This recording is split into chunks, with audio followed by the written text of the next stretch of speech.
Hey, Wimberg World Entertainment, and this is the full spoiler review for Spider-Man Brand New Day. I'll say that again. Full spoiler review, so you've been warned. That's what this is for Brand New Day. And that's really the only way you can talk about this movie is with the spoilers. So, the biggest spoiler is, of course, Sadie Sink. She is Jean Grey. And she is the main villain. And they've already caused massive problems with this. And I do mean massive problems. So why is she the villain? What is she doing?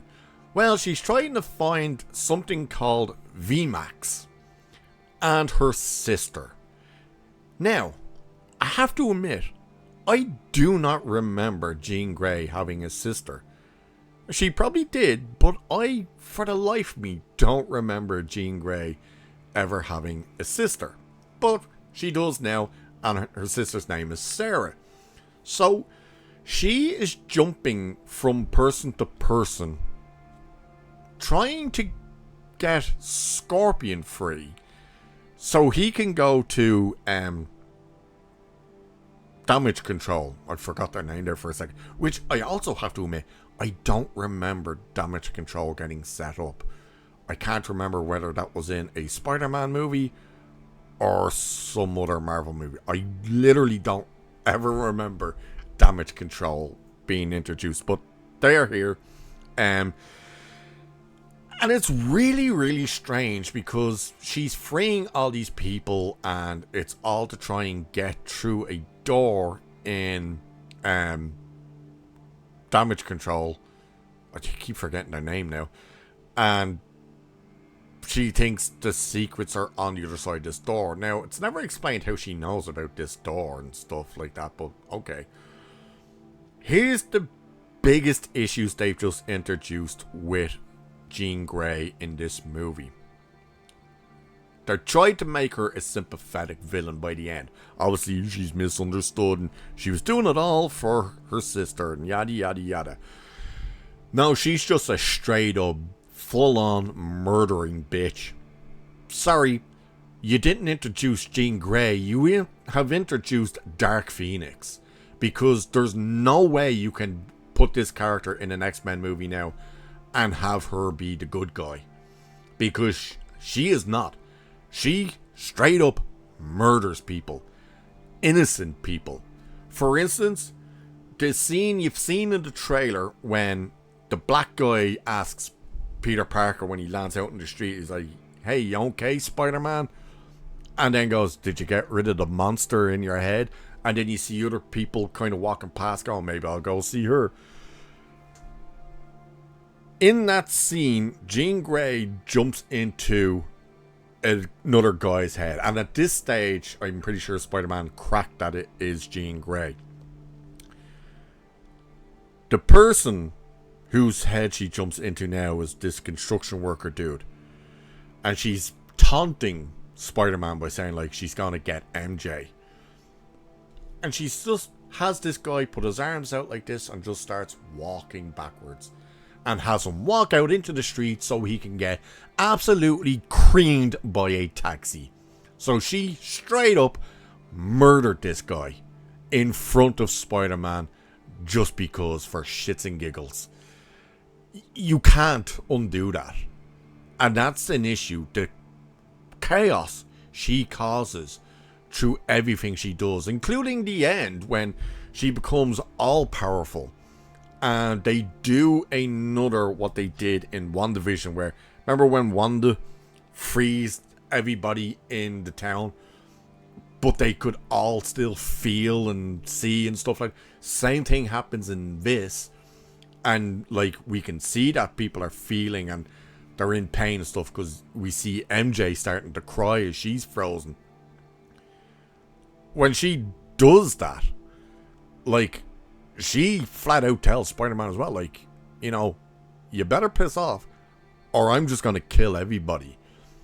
When you're doing stuff like that and the problems you've caused doing all of this and you don't care, that's a massive issue when you, by the end, try and say, well, you're just misunderstood. And then when you bring her in the future to say she's a good character, she's a good person, Spider-Man by the end of this movie lets a murderer walk away.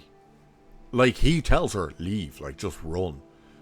He even takes a bullet for her. That's like, wow, that causes so many issues going forward. Because, again, you have not introduced Jean Grey, you've introduced Dark Phoenix, because she's a scumbag.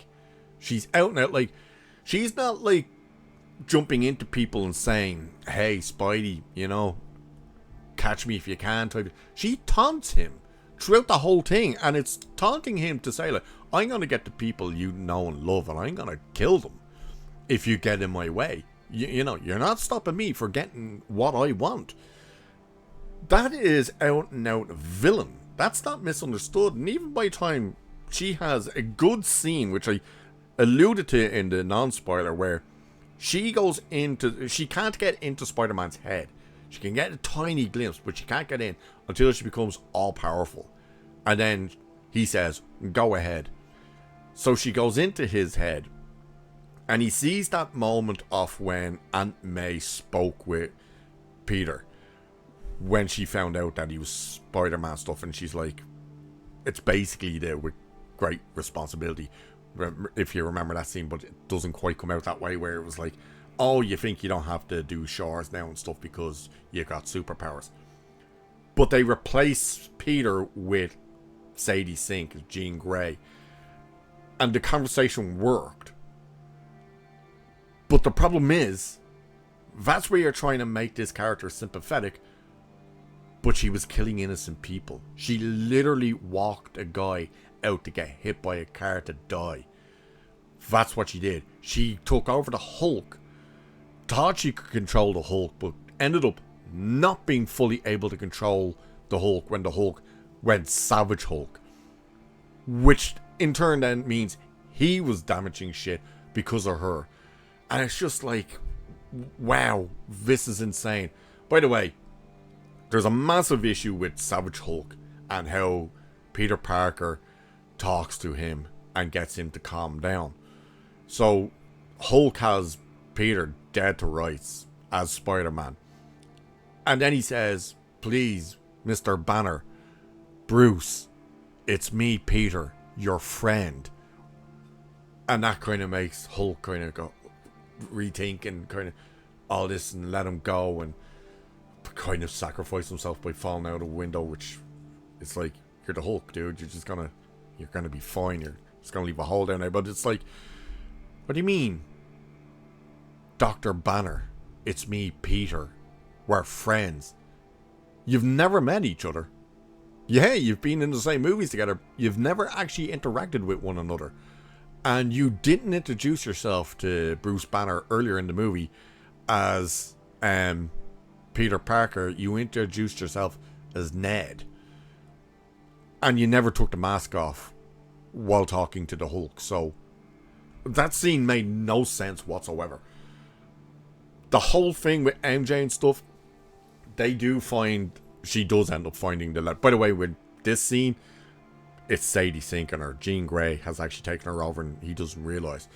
But he kind of hides who he is to her until he doesn't, because she finds the letter and she still can't remember. He says he's always loved her and she says, I don't love you because I don't even know you and stuff.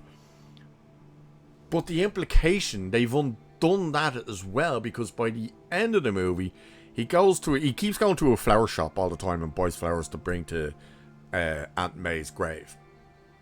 And it was while he was in here earlier in the movie, I think it's this moment here, he sees Ned buying beer. And because it's not actually a flower shop, it seems to be like a coffee shop, restaurant, like 7-Eleven type thing, all this type of stuff in one. And he follows Ned back to the apartment. Now, this is also funny because when he gets introduced to Ned, which is in the scene in the trailer where Ned comes and goes, oh, you found my Spider-Man board and stuff. And MJ comes in and introduces, and he doesn't say his name is Peter. He says it's like, what did he say? Man 30 or some weird stupid shit. He kind of stumbles over himself. And as soon as that happened, I thought to myself, but you did come face to face after her memory was wiped. To the point you introduced yourself. You just didn't say you knew each other and you walked away. You let them be because they were happy. So why didn't she recognize? Why didn't she go, you were in the donut shop about 5 years ago, weren't you? No, she's just like, oh, hi, nice to meet you, blah, blah, blah. And later on, when she reads the letter, and then she tells Spider-Man, like, take the mask off, you owe me that much, and he does. And she goes, you're the guy who was at the party. And then she goes, and you were in the donut shop 5 years ago, right before I started MIT. It's like, oh, now you remember that? Why didn't you remember it earlier when you met him in the apartment? But after that, she brings him back to her place, and as he's Spider-Man, she's no way to get home because she was at Frank Castle's place. Spider-Man hid her there to try and keep her away from Jean, because Jean Grey, by the way, can only get into people's minds from a distance of 35 meters away. So there's a limit to her abilities, or at least there was.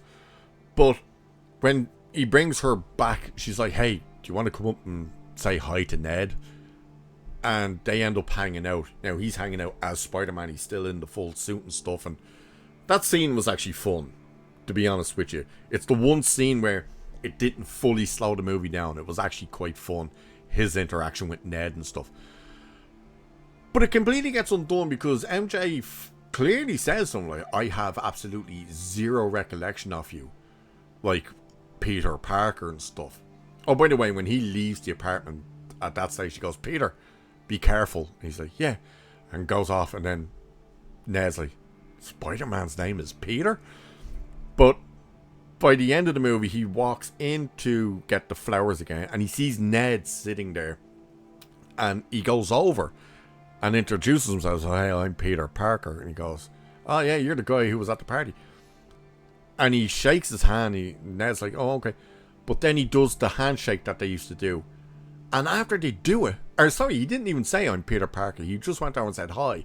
He goes, oh, you're the guy from the party, and starts shaking his hand. And they start doing their, like, all this crap and stuff. And Ned instantly goes, Peter?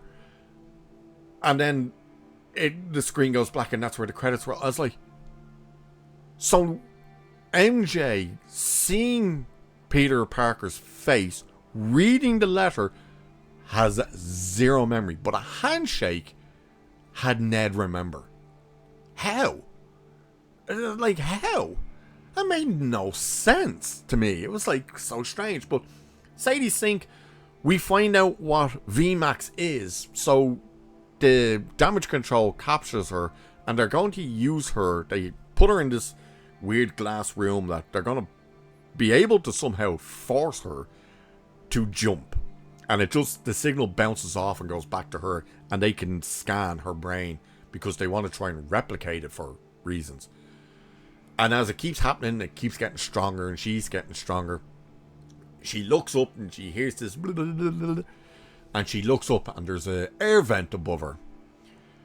And we zoom in on the air vent, and there's a sticker on the air vent. And VMAX is the last thing her sister saw before she died, because it's not VMAX. It's the sticker is peeled away a bit.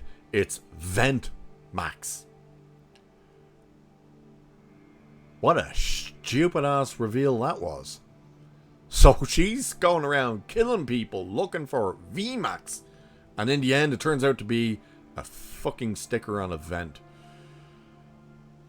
We do meet her sister in her flashback scene where the sister's teaching her how to use her powers, and then she gets captured by damage control. But other than that, we never see the sister again. But yeah, so she's flat out murdering people, taking over people, taunting Spider-Man, all that type of stuff.